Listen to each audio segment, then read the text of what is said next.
السلام علیکم ورحمۃ اللہ وبرکاتہ۔ نحمده ونصلي ونسلم على رسوله الكريم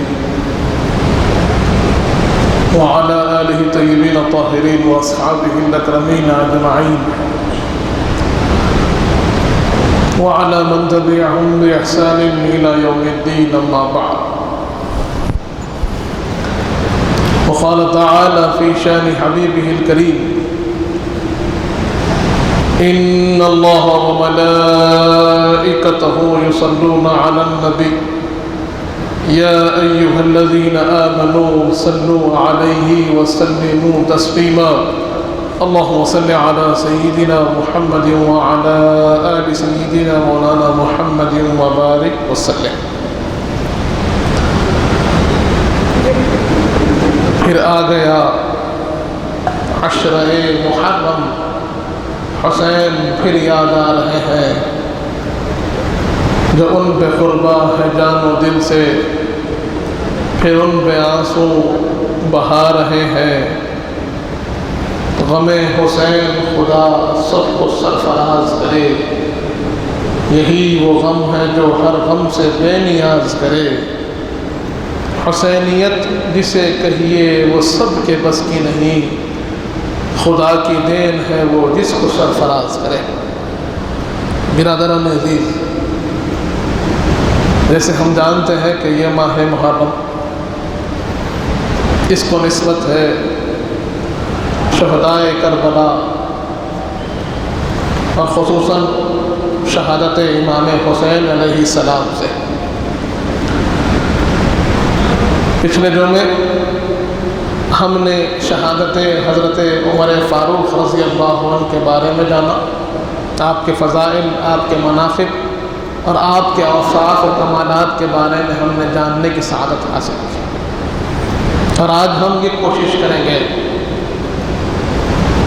کہ اہل بیت اطہار حضور پاک صلی اللہ علیہ وسلم کا جو خانوادہ ہے، حضور پاک صلی اللہ علیہ وسلم کے جو قرابت دار ہیں، ان کے بارے میں قرآن مجید کیا فرماتا ہے، احادیث کریمہ میں اللہ تبارک و تعالیٰ اور رسول پاک صلی اللہ علیہ وآلہ وسلم ہمیں کیا حکم فرماتے ہیں، اور ایک مومن کا تعلق اہل بیت اطہار سے کیسا ہو، اس کے بارے میں ہم جاننے کی کوشش کریں گے۔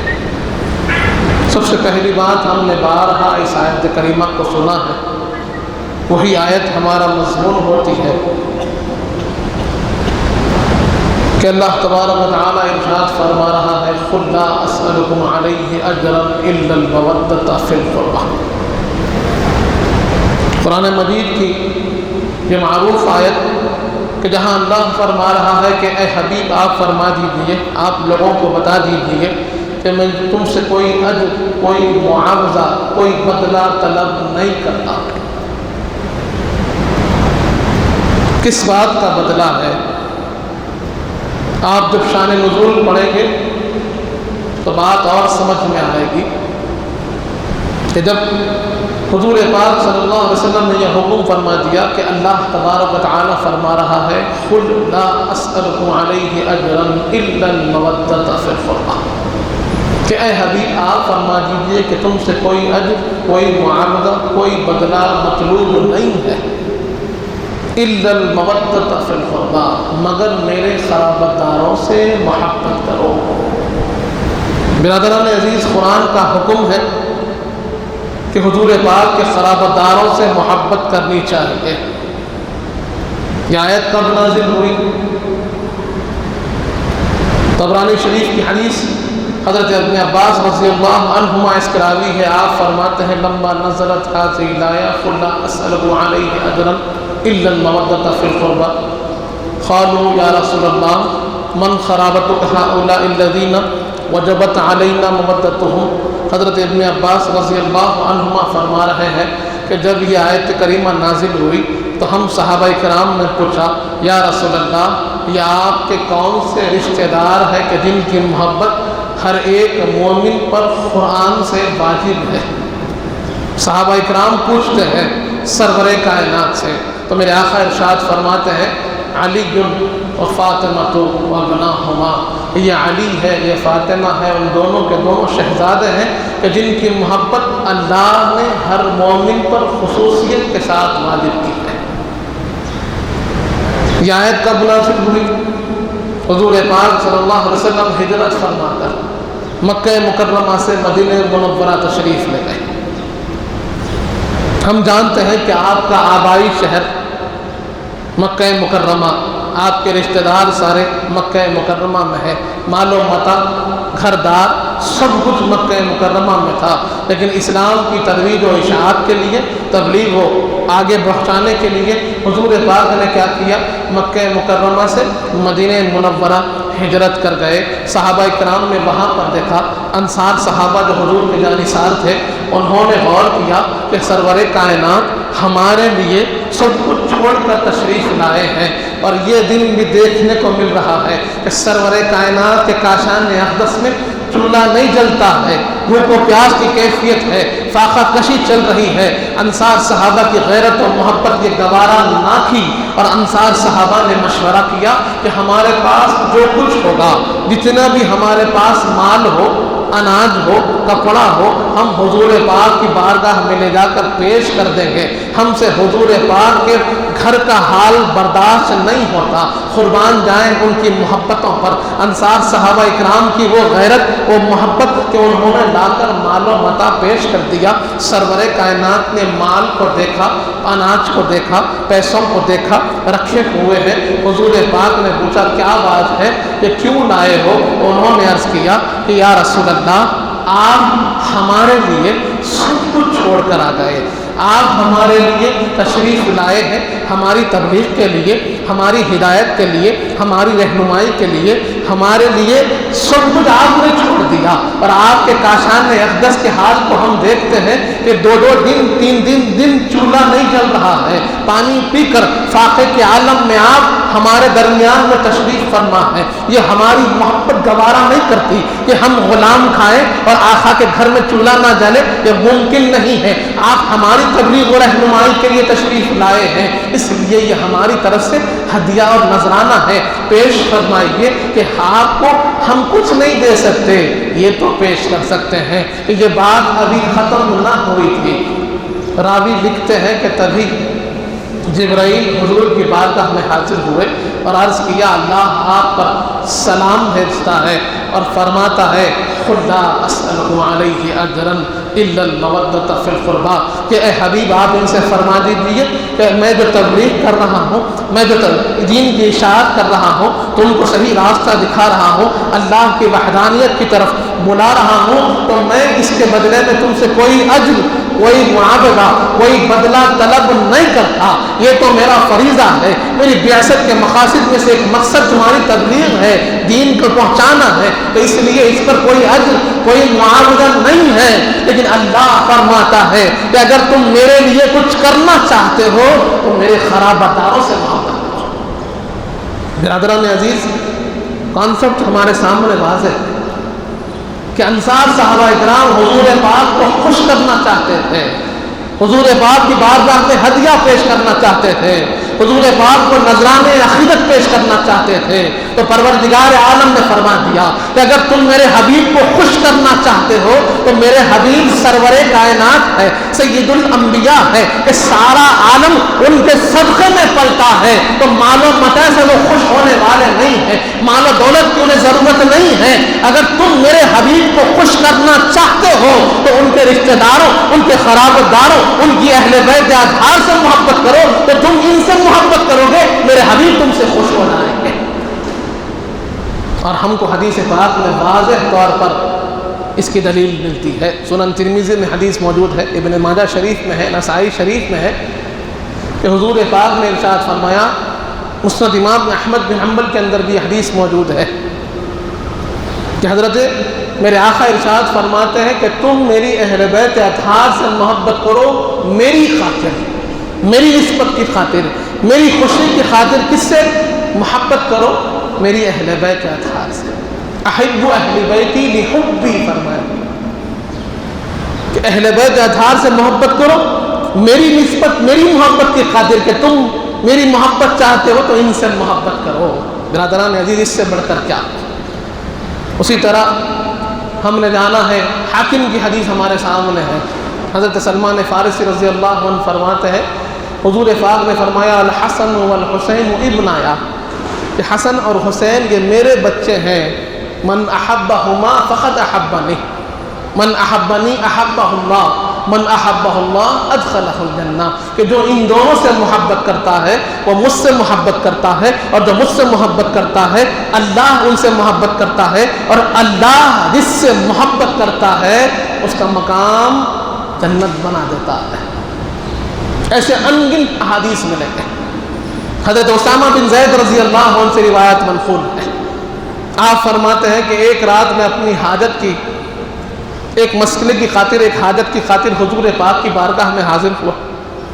رات کا ایک حصہ گزر چکا تھا، میں نے دروازے پر دستک دی، سرور کائنات تشریف لائے، میں نے اپنا مسئلہ رکھا، اپنی بات رکھی، اپنا جو بھی سوال تھا حضور کے سامنے رکھا، حضور پاک نے مجھے جواب عنایت فرمایا۔ اس کے بعد میں نے غور کیا کہ حضور پاک صلی اللہ علیہ وسلم کوئی بوجھ ہے، کچھ وزن ہے جو اپنی کملی مبارک میں اٹھائے ہوئے ہیں۔ کملی مبارک کے اندر سے مجھے نظر آ رہا تھا کہ کچھ حضور پاک نے اپنے ہاتھوں میں اٹھایا ہوا ہے، کچھ بوجھ ہے جو حضور پاک نے اٹھایا ہے۔ میں نے عرض کیا یا رسول اللہ اگر آپ اجازت دیں تو میں آپ کے اس بوجھ کو اٹھا لوں، آپ کچھ اٹھائے ہوئے نظر آتے ہیں۔ سرور کائنات نے کملی مبارک کو ہٹایا تو دیکھتے کیا ہے، ایک طرف امام حسن ہے، ایک طرف امام حسین ہے، دونوں شہزادے اپنے نانا جان کے سینے اقدس کو لپٹے ہوئے ہیں۔ اس منظر کو دیکھے تو حضرت اسامہ کہتے ہیں میں نے عرض کیا یا رسول اللہ آپ ان سے بڑی محبت فرماتے ہیں، آپ ان سے بڑی محبت فرماتے ہیں۔ تو حضور پاک ارشاد فرماتے ہیں کہ اے اسامہ سنو، میں اللہ کی بارگاہ میں دعا کرتا ہوں اللہم انی احبہما فاحبہما، پروردگار میں ان دونوں سے محبت کرتا ہوں، آپ بھی ان سے محبت فرمائیے۔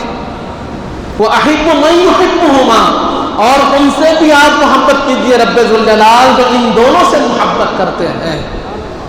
کہ انہوں نے سوال تو یہ کیا تھا کہ آپ ان سے محبت کرتے ہیں، لیکن سرور کائنات ساری امت کے لیے ایک ایسی دعا فرما دیے کہ اگر اس پر عمل کر لے تو اللہ کے محبت کے مستحق ہو جائیں۔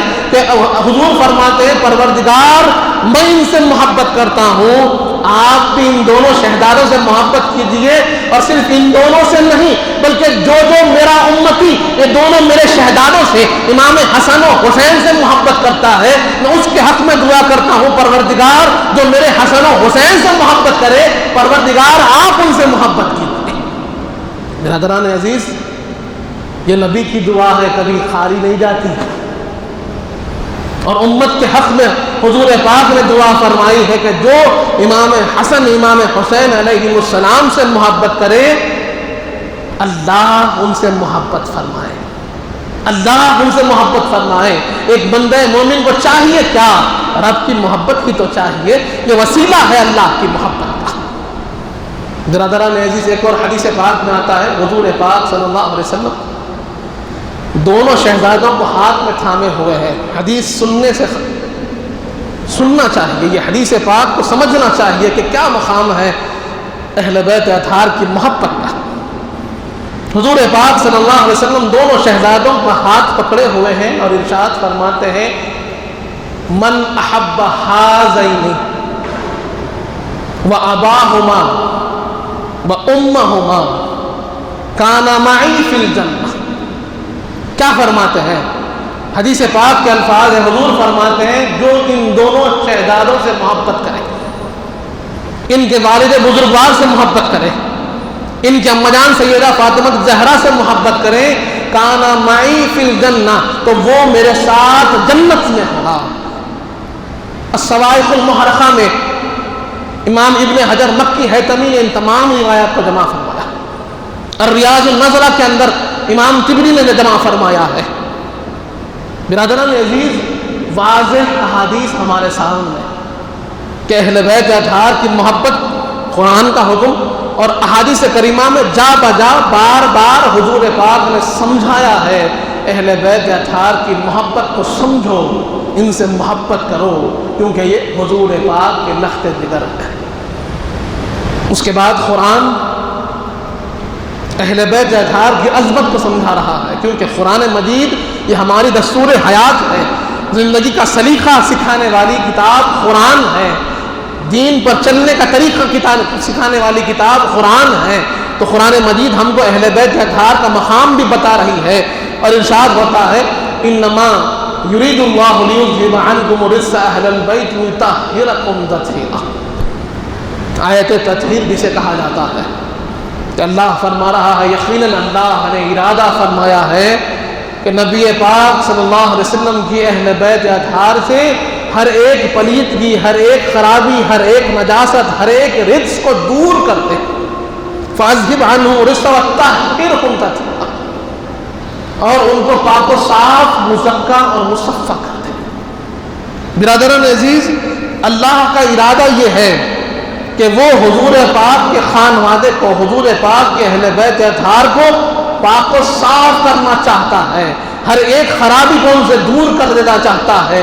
اور اللہ نے اعلان فرمایا ہے کہ سنو، نبی کی اہل بیت کو ہم نے ہر ایک خرابی سے دور رکھا ہے، کہ نصوص قدسیہ پاک ہے، صاف ہے۔ اب تمہارے ذہنوں میں کبھی خیال آ جائے کہ ان کے سے کوئی غلطی، کوئی لغزش، کوئی خرابی ان کے ساتھ جڑنے کی، تو اس آیت کریمہ کو پڑھ کر اپنے ذہنوں کو صاف کر لینا، کیونکہ جس کا دل کی پاکی کا خدا پاک کرتا ہے بیان، آیت تطہیر سے ظاہر ہے شان اہل بیت کہ اللہ نے ان کے نفوس کو ہر ایک خرابی سے پاک کر دیا ہے۔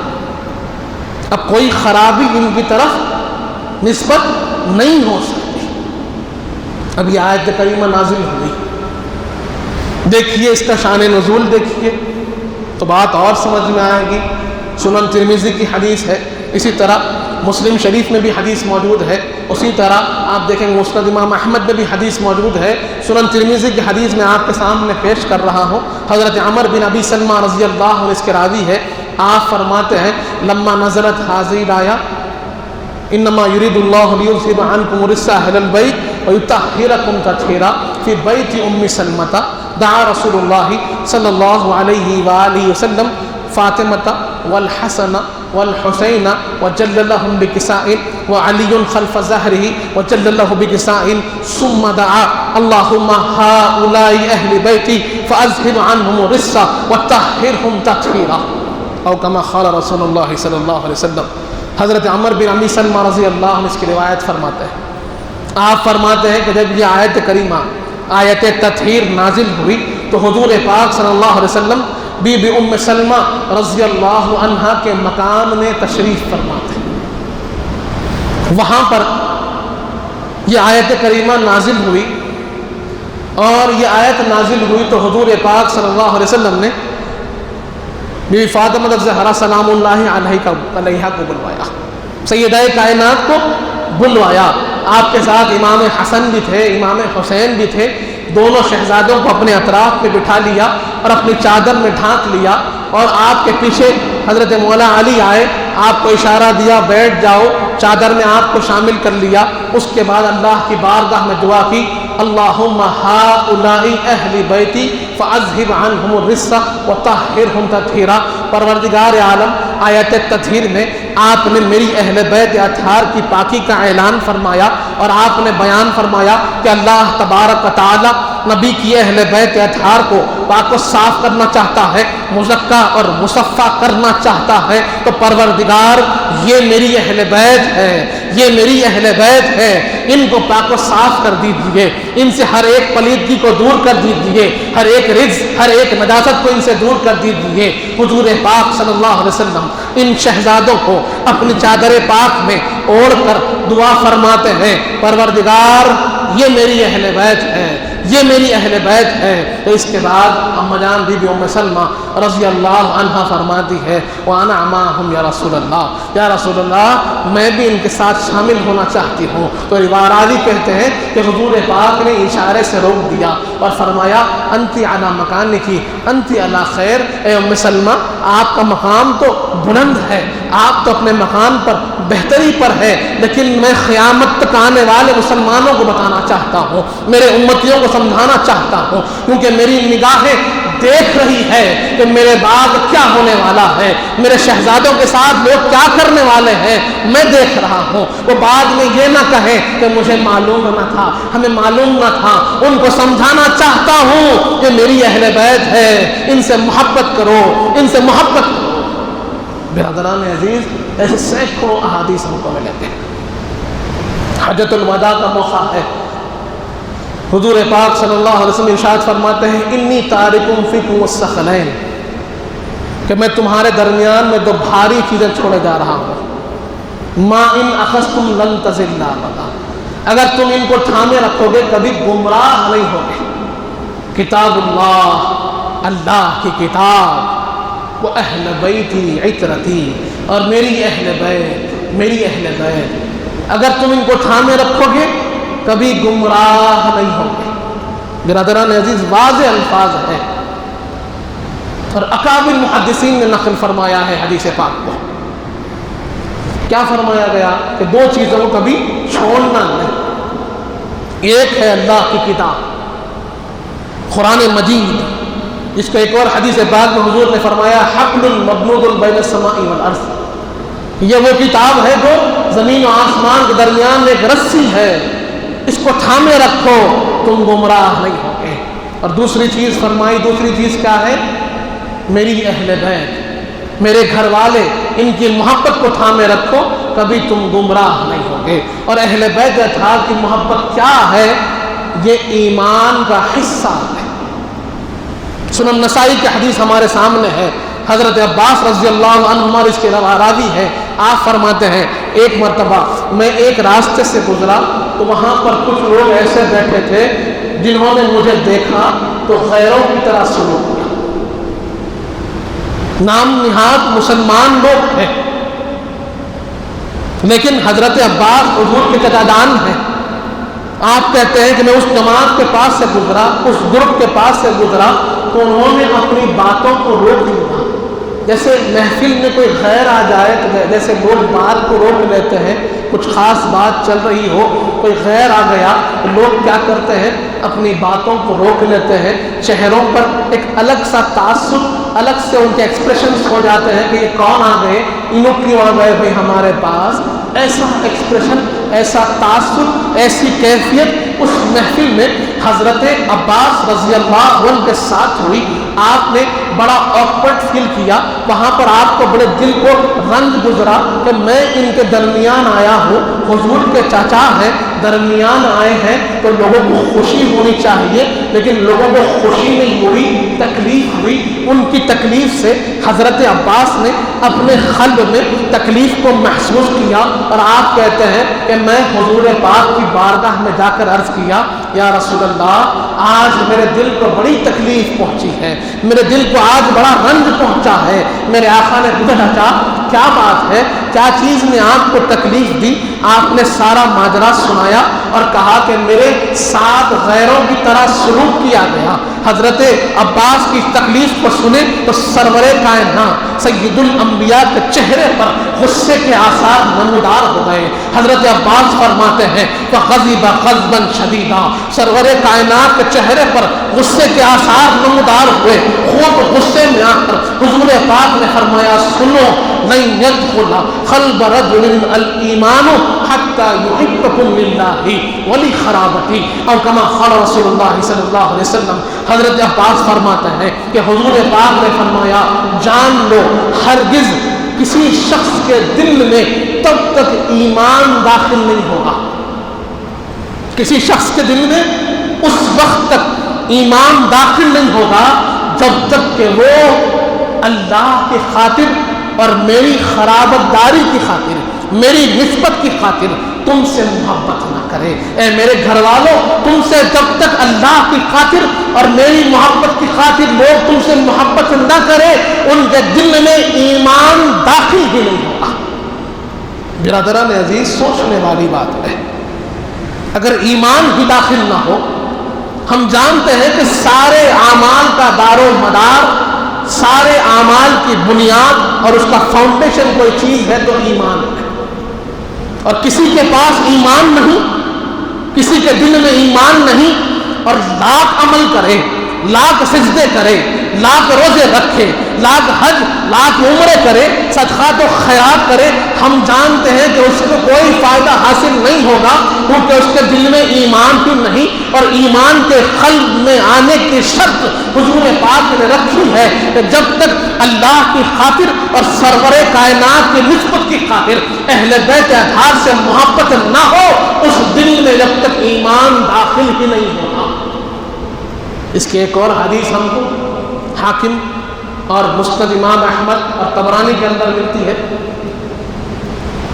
حدیث پاک میں آتا ہے، حضور پاک صلی اللہ علیہ وسلم کی بارگاہ میں ایک صحابی حاضر ہوئے۔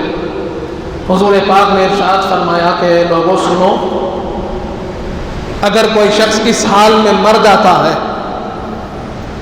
کسی کا خاتمہ، کسی کا انتقال، کسی کی موت اس حال میں ہوتی ہے کہ وہ میری اہل بیت سے بغض رکھتا ہے، وَهُوَ مُبْغِضُ أَهْلِ بَيْتِهِ، کہ وہ کس حال میں مر رہا ہے کہ میری اہل بیت اطہار کا بغض، کینہ اس کے دل میں ہے، ان کی مخالفت اس کے دل میں ہے، کیا ہوگا؟ حضور پاک پر فرمایا أَدْخَلَهُ النَّارَ، وہ دوزخ میں داخل کر دیا جائے گا۔ اہل بیت اطہار کا بغض جس کے دل میں ہو اور اس کا خاتمہ اسی بغض پر ہو کہ وہ توبہ نہ کرے، اپنے آپ کو نہ سدھارے اور اسی پر مر گیا، تو میرے آقا فرماتے ہیں کہ اس کا ٹھکانہ جہنم ہوگا۔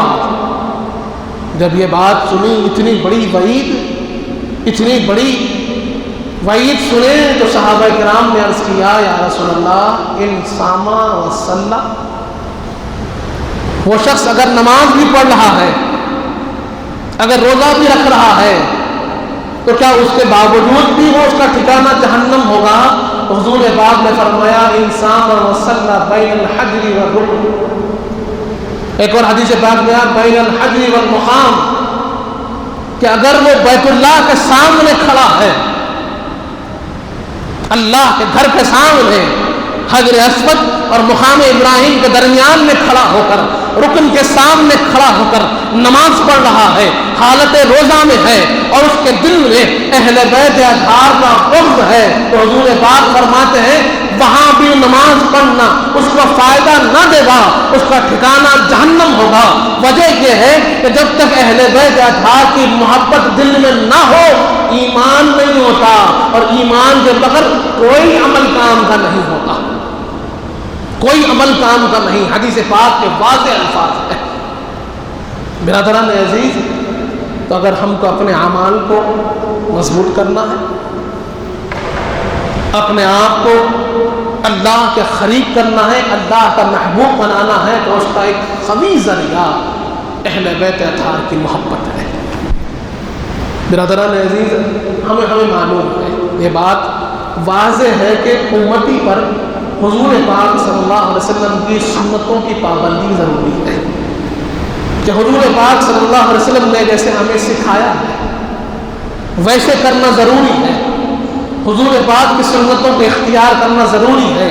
تب اہل بیت اطہار کی محبت میں حضور پاک کی جو سنت تھی اور اس کو کیسے اختیار کیا جاتا ہے، وہ اگر ہمیں سیکھنا ہے تو کس سے سیکھیں؟ سب سے بہترین سکھانے والے صحابہ کرام ہیں، سب سے بہترین کوئی ہم کو سمجھانے والے ہیں تو کون ہے؟ صحابہ کرام ہیں۔ اور ان میں کون ہے بلند پایہ شخصیت؟ حضرت ابو بکر صدیق رضی اللہ عنہ، خلیفۃ المسلمین، خلیفہ اول، خلیفہ رسول اللہ، سب سے پہلے خلیفہ، آپ کا دور کا واقعہ۔ احادیث کی کتابوں میں یہ بات نقل ہے کہ ایک دن حضرت ابوبکر صدیق خلیفۃ المسلمین ہیں، مدینہ پاک کے کسی راستے سے گزر رہے تھے، وہاں پر آپ نے دیکھا کہ امام حسن امام حسین علیہ السلام یہ دونوں کھیل رہے ہیں، کم سن شہزادے ہیں، کھیل رہے ہیں۔ تو حضرت ابوبکر صدیق نے کیا کیا؟ دونوں شہزادوں کے قریب گئے، ان کے اپنے گود میں اٹھایا، بوسہ دیا اور دونوں کو اپنے شانوں پر بٹھا دیا۔ ایک کاندھے پر حضرت امام حسن، ایک کاندھے پر حضرت امام حسین، دونوں کو کس نے بٹھایا ہے؟ حضرت ابوبکر صدیق رضی اللہ عنہ جو خلیفۃ المسلمین ہیں، انہوں نے بٹھا لیا۔ اب بٹھا کر پاک کے راستے پر ایک چکر لگا رہے ہیں، شہزادوں کو بٹھا کر اپنی سواری کرا کر ایک چکر لگا رہے ہیں، سیر کرا رہے ہیں۔ لوگوں نے یہ منظر دیکھا، اس منظر کو دیکھ کر کہنے والے نے کہہ دیا، شہزادوں کتنی پیاری سواری ہے، کتنی پیاری سواری ہے، خلیفۃ المسلمین کے کاندھوں پر بیٹھ کر تم سواری کر رہے ہو، سیر کر رہے ہو، ارے کیا پیاری سواری ہے۔ حضرت ابوبکر صدیق کو یہ بات گوارا نہ ہوئی، قربان جائیں ان کی محبت پر، وہ کہتے ہیں کہ رکو، ارے سوار بھی کتنے پیارے ہیں، صرف سواری کی تعریف کرتے ہو نہیں، سوار بھی کتنے پیارے ہیں۔ سنو، میں تمہیں حدیث پاک سناتا ہوں، سرور کائنات کی سنت بتاتا ہوں کہ حضور پاک صلی اللہ علیہ وسلم ایسے ہی مدینہ پاک کے سفر پر نکلے تھے، راستے میں نکلے تھے، دونوں شہزادوں کو دیکھے تو جیسے میں نے دونوں شہزادوں کو کاندھوں پر بٹھا لیا ہے، یہ سنت حضور پاک کی ہے۔ حضرت ابوبکر صدیق بتاتے ہیں یہ آنکھوں نے دیکھا ہے حضور پاک کو دونوں شہزادوں کو اٹھا کر اپنے کاندھوں پر بٹھا کر اس مدینہ پاک کی گلیوں میں سیر کرا رہے تھے، اور یہی ابوبکر تھے۔ ابوبکر نے کہا تھا کہ شہزادوں کتنی پیاری سواری ہے، کہ سید الانبیاء کی سواری کر رہے ہو۔ تو میرے آقا نے کہا نہیں ابوبکر، سوار بھی کتنے پیارے ہیں، سوار بھی کتنے پیارے ہیں۔ برادران عزیز، یہ محبت حضور پاک کی ہے اور یہ تعلیم صدیق اکبر کی ہے کہ انہوں نے نہ صرف سنایا بلکہ کر کے بتایا ہے۔ تو آج لوگ یہ بتاتے ہیں کہ حضور پاک کی سنت، حضور پاک کا عمل نماز میں کیسا ہے، لوگ یہ سمجھاتے ہیں کہ حضور پاک کی سنت کھانے میں کیسی ہے، لوگ یہ سمجھاتے ہیں کہ حضور پاک کی سنت چلنے میں کیسی ہے، بولنے میں کیسی ہے، روزہ کیسے رکھا، روزہ کیسے کھولا، نماز کیسے پڑھی، سجدہ کیسا تھا، رکوع کیسا تھا، سرور کائنات کی ان اداؤں کی بات کرتے ہیں تو ویسے ہی ان پر واجب ہے، ہم پر لازم ہے کہ جیسے حضور پاک کی سنتوں کو نماز میں ہم قائم کرتے ہیں، زکوٰۃ میں ہم قائم کرتے ہیں، روزے میں ہم قائم کرتے ہیں، زندگی کے الگ الگ شعبوں میں حضور پاک کی سنت کو اختیار کرتے ہیں، ویسے ہی اہل بیت اطہار کی محبت میں بھی سرور کائنات کی سنت کو اختیار کریں اور دیکھیں کہ حضور پاک جیسے وہ اہل بیت اطہار سے محبت کرتے تھے، امام حسن سے محبت کرتے تھے، امام حسین سے محبت کرتے تھے، ویسے ہی ہم بھی حضور پاک کی طرح اہل بیت اطہار سے محبت کریں۔ سنتیں صرف عبادت کی حد تک نہیں ہیں، زندگی کے ہر شعبے میں حضور پاک کی ہر ادا کو، ہر ایک انداز کو ہمیں اپنانا ہوگا۔ برادران عزیز، آج لوگ کیا کر رہے ہیں کہ بعض چیزیں جو پسند آتی ہیں لیتے ہیں اور جو پسند نہیں ہے، ان کے مزاج کے موافق نہیں ہو تو چھپا دے رہے ہیں۔ یہ طریقہ مسلمانوں کا نہیں ہے، یہ طریقہ یہودیوں کا طریقہ ہے۔ قرآن جن کے بارے میں کہتا ہے تؤمنون ببعض الکتاب وتکفرون ببعض، کہ بعض کتاب کو تو اپناتے تھے، بعض کتاب کو چھوڑ دیتے تھے، یہ یہودیوں کا طریقہ ہے۔ لیکن قرآن کیا کہتا ہے مسلمانوں کے لیے؟ ادخلوا فی السلم کافہ، کہ جب تم اسلام میں داخل ہو تو سارا مکمل داخل ہونا ہے، چوائس نہیں ہے کہ پھر یہ لے لوں یہ چھوڑ دوں، نہیں، حضور پاک نے جو سکھایا ہے ہر ایک چیز کو اختیار کرنا ہے۔ نماز حضور پاک نے سکھائی ہے تو نماز پڑھنی ہے، اہل بیت اطہار کی محبت حضور پاک نے سکھائی ہے تو اہل بیت اطہار سے محبت کرنی ہے۔ ہر چیز حضور پاک نے جو سکھائی وہ کرنی ہے۔ روزے کا طریقہ حضور پاک نے سکھایا ہے، صحابہ کرام کی عظمت حضور پاک نے سکھائی ہے۔ ہر چیز کو اختیار کرنا ہے، چھوڑ نہیں سکتے۔ یہاں پر آپ کو چوائس نہیں کہ یہ کر لوں یہ چھوڑ دوں، یہ بتا دوں یہ چھپا دوں، نہیں۔ اور جب بات آتی ہے امام حمام امام حسین علیہ السلام کے غم کی، تو آج لوگوں کے درمیان ایک عجیب کیفیت پیدا ہو گئی ہے۔ وہ بات عرض کرتا ہوا بات کو ختم کر دوں کہ مسند امام احمد بن حنبل میں حدیث موجود ہے، طبرانی میں حدیث موجود ہے کہ حضور پاک صلی اللہ علیہ وسلم کی بارگاہ میں امام حسین علیہ السلام کھیل رہے تھے۔ بی بی ام فضل رضی اللہ عنہ، آپ حضرت عباس کی زوجہ ہے، حضور کی چچی جان ہے، بی بی ام فضل رضی اللہ عنہ آپ فرماتی ہیں کہ میں امام حسین علیہ السلام کو حضور کی بارگاہ میں چھوڑ کر کسی کام سے باہر گئی، اور جب واپس ہوئی تو میں نے دیکھا کہ حضور پاک صلی اللہ علیہ وسلم اپنے شہزادے امام حسین کو اپنے گود میں بٹھائے ہوئے ہیں اور آنکھوں سے آنسو رواں ہیں۔ حضور پاک کے چہرے پر غم کے آثار، آنکھوں سے آنسو رواں، کیا بات ہے؟ آپ نے کہا یا رسول اللہ میرے ماں باپ آپ پر قربان ہو جائیں، کیا بات ہے؟ میں ابھی چھوڑ کر گئی تھی تو ماشاءاللہ آپ بحال تھے، آپ ہنس رہے تھے، شہزادے سے کھیل رہے تھے، اچانک یہ غم کیوں؟ یہ آنکھوں سے آنسو رواں کیوں؟ حضور پاک نے فرمایا کہ ام فضل سنو، ابھی ایک فرشتہ اللہ کے حکم سے میرے پاس آیا اور مجھ سے کہا کہ یا رسول اللہ صلی اللہ علیہ وآلہ وسلم،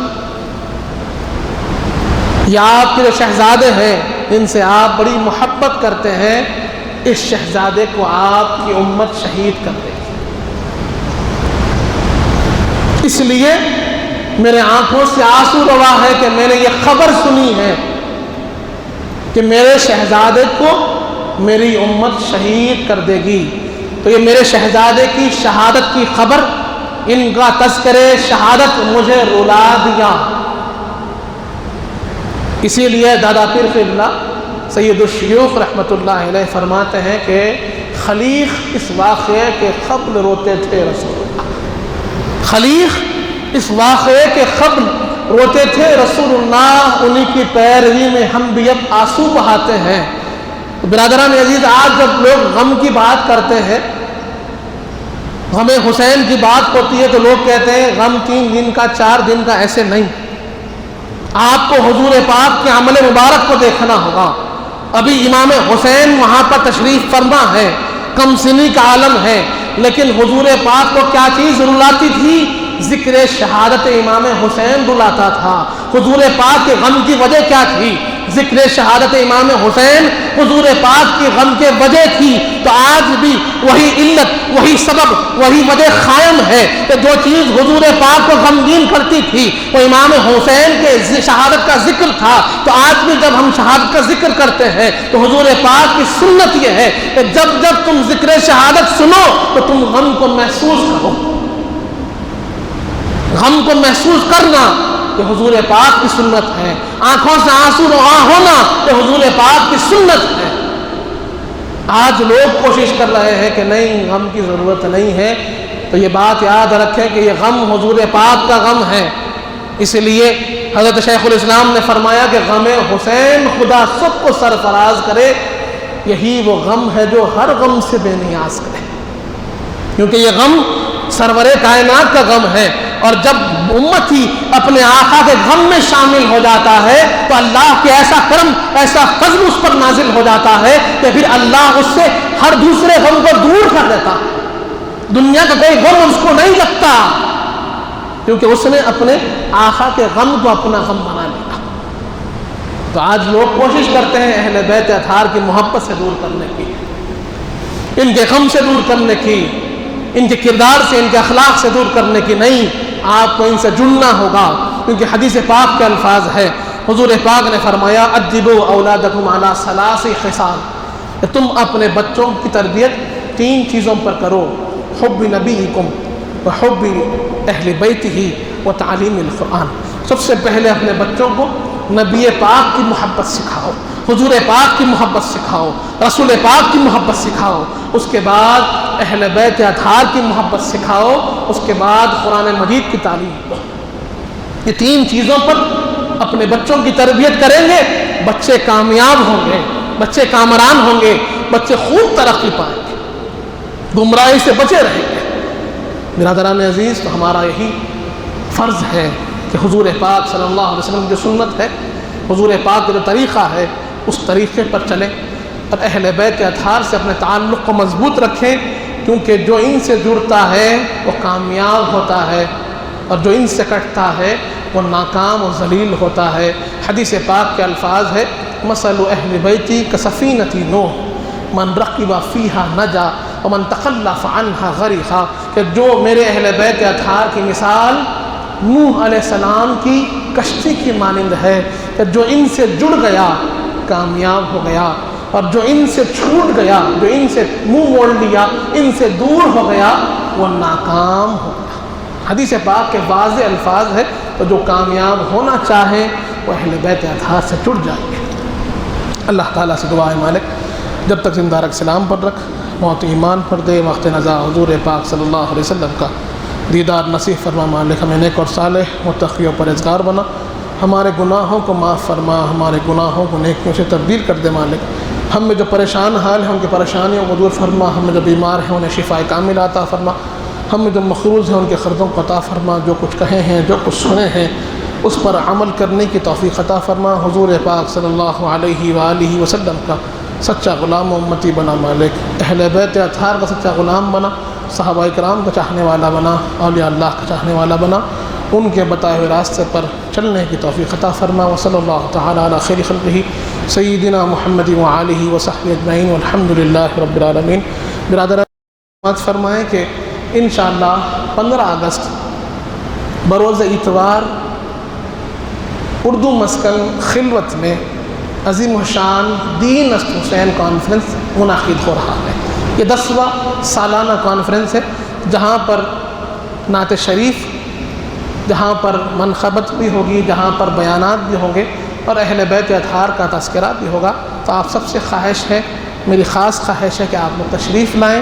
دین است حسین کانفرنس اردو مسکن خلوت میں شام 8 بجے سے انشاءاللہ میں بھی حاضر رہوں گا اور آپ سب بھی تشریف لائیں۔ السلام علیکم ورحمۃ اللہ وبرکاتہ۔